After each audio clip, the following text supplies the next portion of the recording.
ஒரு தனி பெரும்பான்மையுடன் ஆட்சி நடத்தி அதிலேயே பழகி வந்துட்டாரு மோடி அவர்கள். இப்போ இந்த கூட்டணி ஆட்சி அப்படிங்கிறத எப்படி அடுத்து நகர்த்திட்டு போவாரு? ஷெரீப் அவர்கள் சொல்ற மாதிரி இவங்களுடைய ஹிஸ்டரி அப்படிங்கிறதும் நம்ம பார்க்க வேண்டிய ஒன்றாக இருக்கிறது. நிதிஷ்குமாராக இருக்கட்டும், சந்திரபாபு நாயுடுவாக இருக்கட்டும். அப்ப அடுத்த கட்டத்துக்கு இவருக்கு அது சவால் தானே. ஆளுக்கு ஒரு பக்கம் பிடிச்சி இழுக்கக்கூடிய கதை நடக்குமா? ஒரு தேர்தலை கூட கூட்டணி இல்லாம சந்திச்சதில்லை திமுக. ஒரு தேர்தலை கூட சந்திச்சதில்லை. கூட்டணியில் எத்தனையோ பேரை வச்சுக்கிட்டு சீட்டெல்லாம் கொடுத்துட்டு மற்ற வேலையெல்லாம் பண்ணிட்டு யாரையும் அமைச்சரவையிலேயே சேர்க்கலை. 2006 கேட்டாங்க, காங்கிரஸ்லேருந்தும் பிஎம்கேலேருந்தும் அமைச்சரவையில் சேர்க்க சொல்லி கேட்டாங்க. அப்போ கருணாநிதி சொன்னது, எனக்கு பாண்டிச்சேரியிலையும் அதே மாதிரி பண்ணுவீங்களான்னு கேட்ட உடனே காங்கிரஸ் என்ன பண்ணாங்க, ஐயோ பாண்டிச்சேரி வந்துடாதீங்க நாங்கள் பார்த்துக்குறோன்ட்டு அமைச்சரவையில் வரல. ஆனால் வாஜ்பாய் ஐயாவாக இருக்கட்டும், மோடி ஐயாவாக இருக்கட்டும், 2014, 19 எல்லா இடத்துலையும் கூட்டணி அமைச்சரவை நடந்தது. நான் கிட்டத்தட்ட 8 மாதமாக இந்த விவாதங்களில் சொல்லிட்டு இருக்கேன். 2026 தமிழகத்திலும் கூட்டணி ஆட்சிங்கிறது முதல் முறையாக வரும். அண்ணாமலை ஐயாவும் அதைத்தான் நேற்றுக்கு சொல்லியிருக்கேன். இது ஒரு பக்கம் இருக்கட்டும். இவங்க வெற்றி பெற்றாங்க அப்படின்னு சொன்னால், ஆஹா வெற்றி பெற்றவங்க கொஞ்சம் வருத்தப்படுறாங்க, கோவப்படுறாங்க, சாபமிடுறாங்க, இதெல்லாம் 13 நாள்லேயே போயிடும். இல்லைனா ஏன்னா அப்போ காங்கிரஸ் வீரியத்தில் இருந்தது. 13 நாளில் தூக்கிட்டாங்க, 13 மாதத்தில் தூக்கிட்டாங்க.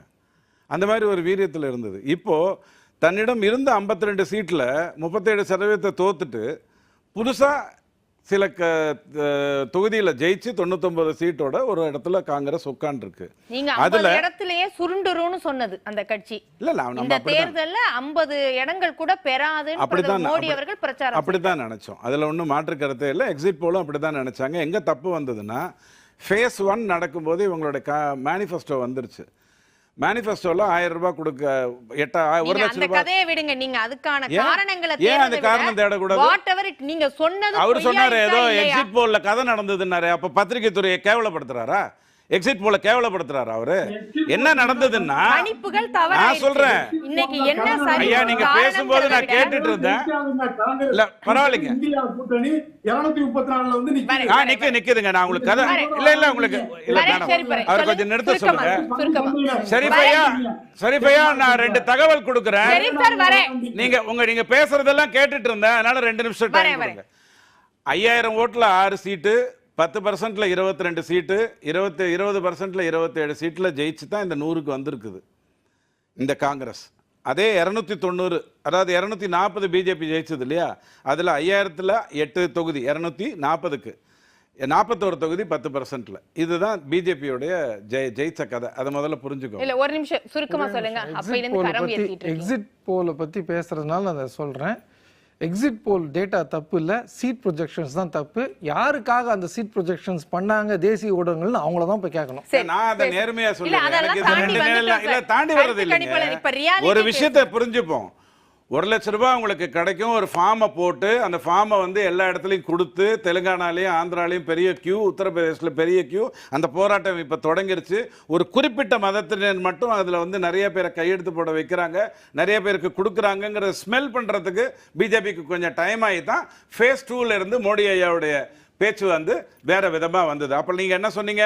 ஒரு குறிப்பிட்ட மதத்தை பிரிவினவாதம் பண்றாங்கன்னு சொன்னீங்க. இன்னைக்கு தெருவுக்கு சண்டை போடுறதெல்லாம் யாரு? 1 லட்ச ரூபாய் கொடுப்பேன்னு சொல்லி ஃபார்மோட நிக்கிறதெல்லாம் யாரு? ஒரு குறிப்பிட்ட மதத்தினர். அதோட அந்த பிரச்சனையை நிறுத்தி, மதத்தினர் குறிப்பிட்ட மதம் அந்த இது வேண்டாம் சார். அதான பாக்குறோம். இல்ல அதுதான் அவங்க அதான பாக்குறோம். ரோட்ல நிக்கிறது யாரு? அவங்க மட்டும் இல்ல. இன்னைக்கு வேற யாரு நிக்கிறாங்க? வேற யாராவது நிக்கிறாங்களா? அவங்கள தானே ஏமாத்தி இருக்காரு காங்கிரஸ்ல இருந்து. அவங்க ஒன்னும் ஏமாந்து போகல, அவங்க நம்பிக்கையோட தான் வந்தாங்க. பாவம், ஏமாத்தினது இவரு விட்டுருங்க. இப்போ கேள்வி என்னன்னா, 2 பேர், அதுவும் நிதிஷ் ஐயாவும் சந்திரபாபு நாயுடுவும். நிதிஷ் ஐயா நேர்மையானவர். அவர் பிரதமர் ஆகணும்னு நினைச்சார்.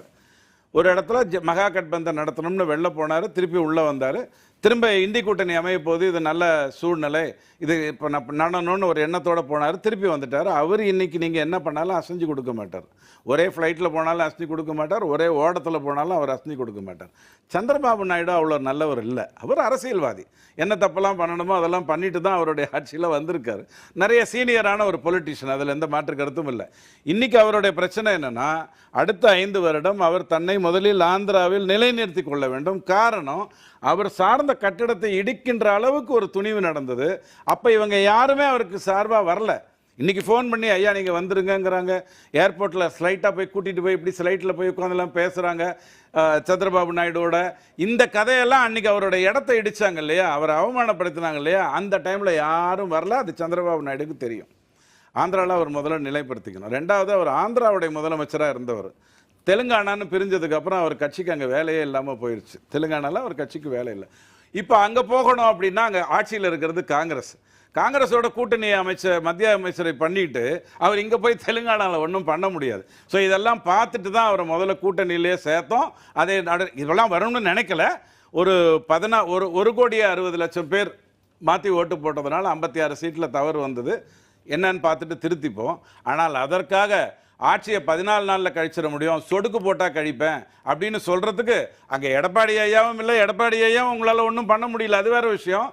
அங்கே இருக்கிறது மோடிங்கிறது முதல்ல புரிஞ்சுக்கோங்க. ரெண்டாவது, அமைச்சரவையில் இது வேணும் அது வேணுங்கிற டிமாண்ட் எல்லாம் பிஜேபி கிட்ட யாரும் என்றைக்கும் எதுக்கும் வச்சதே இல்லை.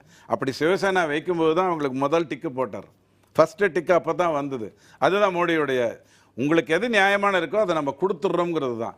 2004 மன்மோகன் சிங் ஐயாவோட நாங்கள் ஒரு ஆட்சி பண்ணோம். 145 சீட்டு தான், அதில் 26 சீட்டு டிஎம்கே. அதில் தான் அவங்க ஆட்சியை அமைச்சாங்க. 43 சீட்டு கம்யூனிஸ்டோட சப்போர்ட் இருந்ததுனால அவங்க ஆட்சி நடந்தது. அப்போது 2009 ஆட்சிக்கு வரும்போது மன்மோகன் ஐயா வச்ச கண்டிஷன் என்ன? 2 பேருக்கு மந்திரி சபையில் இடம் கொடுக்க மாட்டேன்னு சொன்னார். ஏன் சொன்னார்? ரொம்ப சாந்தமான ஆள் மன்மோகன் சிங் ஐயா. அவரே கொஞ்சம் கோபமாக சொன்னார், இந்த 2 பேருக்கு சீட்டு கொடுக்க மாட்டேன். ஏன்னா அவ்வளோ தொல்லை இருந்தது. ஸோ அதெல்லாம் பார்த்துட்டோம். இன்றைக்கி சரித்திரத்தை நீங்கள் மறைக்கலாம், என்ன வேணாலும் சொல்லலாம், அதை பற்றி எனக்கு கவலை இல்லை.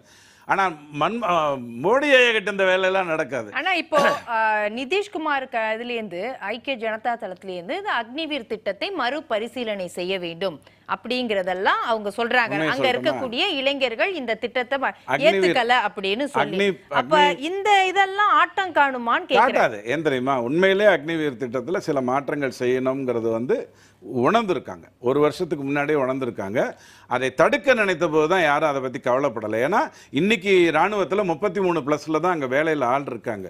இங்கே ஒரு புத்துணர்வு வரணும்னா 16லேருந்து 19லேருந்து உள்ள போகணும். அதனால அது நடக்க தான் போகுது. சமரசம் பண்ணிக்க வேண்டிய சமரசம் கிடையாது. தனி பெரும்பான்மையா இருந்து இதே நிதிஷ்குமார் சொன்னா இதெல்லாம் பண்ண வேண்டியதான் இருக்கு அப்படின்னு இதே பாஜக ஒத்துக்குமா? ராமர் கோவிலையும் 370ஐயும் நீங்கள் காமன் மினிமம் ப்ரோக்ராம் போட்டு வாஜ்பாய் கிட்ட தடுத்துடலாம். காவேரி பங்கீட்டையோ அல்லது முல்லை பெரியார் பங்கீட்டையோ உள்ளே வராமல் கதை விடலாம். இதெல்லாம் உங்க அரசியல். இங்க அக்னிபாத்தை பொறுத்த வரைக்கும் அது நடைமுறைக்கு தான் வரப்போகுது. சின்ன மாற்றங்கள் தேவை. அது என்னென்ன மாற்றங்கள்ங்கிறத ஏற்கனவே பேசியிருக்காங்க. மேஜர் ஜெனரல் இவர் இருக்கார், அவர் உங்களுடைய நிகழ்ச்சியில் அவர் பேசுவார். சிஏஏஓ, யூசிசிஓ, ஒரே நாடு ஒரே தேர்தலோ எதுவுமே இந்த ஆட்சி கூட்டணி ஆட்சிங்கிற கதையில் எந்த தவறும் நடக்க போறதில்ல. ஒரே ஒரு உதாரணம் சொல்லிட்டு விட்டுறேன். 18 இண்டிபெண்டன்ஸ் இருக்காங்க. 14 பேர் சந்திரபாபு நாயுடுடைய 18 இல்ல, சரி 17 சார், நீங்க கரெக்டா கவுண்ட் பண்ணிருக்கீங்கன்னா நிறைய கால்குலேஷன் போட்டிருப்பீங்க. தப்பு இல்லை சார், அதனால ஒன்றும் தப்பு இல்லை. 17 ஒய்எஸ்ஆர்பி கிட்ட 4 இருக்காங்க, சந்திரபாபு நாயுடு கிட்ட 15 இருக்கு. எப்படி கூட்டி கழிக்கணும்ங்கிறதெல்லாம் எல்லாருக்கும் தெரிஞ்ச ஒரு விஷயம். மோடி ஐயா இன்னைக்கு நேத்துக்கு இல்ல, 15 தானே, 16 இருக்கட்டும், இங்க 17 இருக்கு. நிதிஷ் ஐயா பத்தி கவலைப்படாதீங்க, அதில் ஒன்றும் குழப்பமே வராது, எந்த குழப்பமும் வராது. சந்திரபாபு நாயுடு விஷயத்துலையும் ஒரு குழப்பமும் வராது. ஏன்னா அவர் பெரிய தேர்ந்த பொலிட்டிஷியன். இந்த மாதிரி மேல அறிவாலயத்தில் ஒரு பேச்சுவார்த்தை, கீழே ரைடுங்கிற கதையெல்லாம் அவர்கிட்ட நடக்காது. ரொம்ப நொந்து போயிருக்காரு 5 வருஷமா. இவங்க யாருமே துணைக்கு வரல, இவங்க யாருமே துணைக்கு வரல. கலைக்க முடியாது. எங்க அவருக்கு யாரு ரைடு அனுப்புனது? அவருக்கு ரைடு எதுவுமே மத்திய அரசுல இருந்து எந்த ரைடும் நடக்கலையே. சந்திரபாபு நாயுடு மத்திய அரசுல இருந்து எந்த ரைடும் நடக்கல. போலாவரம்ல இருக்கக்கூடிய பிரச்சனை வேற. சரி, அரசுல இருந்து நடந்த மாதிரி மத்திய அரசுல இருந்து அவர் மீது இல்ல நீங்க அதெல்லாம் சொல்லலாம். நீங்க போய் சந்திரபாபு நாயுடு என்ன கேட்டாரு எல்லாமே நீங்க நேரா பாத்திருக்கீங்க. 2 பூரி 2 கெட்டி சட்னி வரைக்கும் எல்லாம் சொல்றீங்க. அதெல்லாம் எனக்கு தெரியும். நீங்க பக்கத்துல உட்கார்ந்த மாதிரியே நான் சந்திரபாபு நாயுடு பக்கத்துல நான் உட்கார்ந்து பக்கத்துல எல்லாம் உட்கார்லீங்க. நான் பக்கத்தை ஒழுங்கா ஆனா யாரு பாக்குறேன். நீங்க யாரும் உட்கார்ல சார். நான் பக்கத்தை ஷெரீப் ஒழுங்கா சார். பாக்குறேங்க. ஷெரீப் சார். தமிழ்நாட்டுக்கு பக்கத்துல இருக்காரு, அதனால சொல்றேன். ஷெரீப் சார், நான் ஆந்திராவை நீங்களும் தெரியும், உட்கார்ல, எனக்கு தெலுங்கானா ரவிச்சந்திரனும் எனக்கு நல்லா உட்கார்ல. தெரியும். மோடிக்கு பக்கத்துல சந்திரபாபு நாயுடுவும் நிதிஷும் தான் பக்கத்துல உட்கார்ந்துருக்காங்க. விடுங்க, அவங்க பேசுறதுதான் அதுல நிதர்சனம். ஒண்ணு பாத்தீங்களா, சரி, நான் வரேன், ரைட் அடுத்த சுற்றுல லெஃப்ட்னு வரேன். உட்காரல, ரைட் லெஃப்ட்னு உட்காரல. ஒரு சைடுல இவங்களா இருந்தாங்க, ஒரு சரி சைடுல அவங்க சரி, நான் எடுத்துக்கிறேன். அதுதான் மோடி.